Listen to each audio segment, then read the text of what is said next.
പൊതുവിദ്യാലയങ്ങളിൽ ഭിന്നശേഷിക്കാരായ വിദ്യാർത്ഥികളെ പഠിപ്പിക്കുന്ന സ്പെഷ്യൽ എഡ്യൂക്കേറ്റർമാർ കേരള റിസോഴ്സ് ടീച്ചേഴ്സ് അസോസിയേഷന്റെ ആഭിമുഖ്യത്തിൽ സമഗ്ര ശിക്ഷ കേരളം സ്റ്റേറ്റ് പ്രോജക്ട് ഓഫീസിലേക്ക് മാർച്ചും ധർണയും സംഘടിപ്പിച്ചു.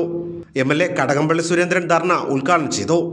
KRTA ജില്ലാ പ്രസിഡന്റ് K. സിന്ധു അധ്യക്ഷത വഹിച്ച ചടങ്ങിൽ ജില്ലാ സെക്രട്ടറി S. രജനി സ്വാഗതം പറഞ്ഞു.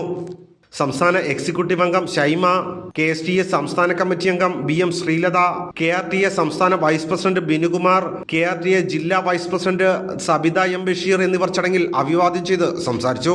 കേരളത്തോടുള്ള കേന്ദ്ര അവഗണന അവസാനിപ്പിക്കുക, സുപ്രീം കോടതി വിധി അനുസരിച്ച് തസ്തിക നിർണയിച്ച് സ്ഥിര നിയമനം നടത്തുക, ശമ്പള വർധന, TA വർധന, ലീവ് സറണ്ടർ, ഗൃഹാധിഷ്ഠിത വിദ്യാഭ്യാസത്തിനുള്ള പ്രതിദിന TA വർദ്ധിപ്പിക്കുക, സ്ഥലം മാറ്റത്തിന് മാനദണ്ഡം നിശ്ചയിക്കുക തുടങ്ങിയ വിവിധ ആവശ്യങ്ങൾ ഉന്നയിച്ചായിരുന്നു ധർണ സംഘടിപ്പിച്ചത്. ഭരതുഷൻ, തിരുവനന്തപുരം.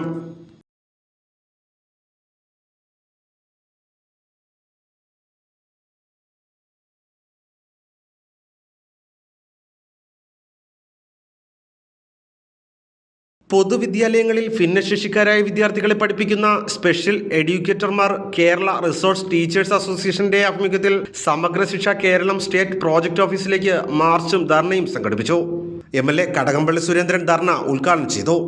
KRTA ജില്ലാ പ്രസിഡന്റ് K. സിന്ധു അധ്യക്ഷത വഹിച്ച ചടങ്ങിൽ ജില്ലാ സെക്രട്ടറി S. രജനി സ്വാഗതം പറഞ്ഞു.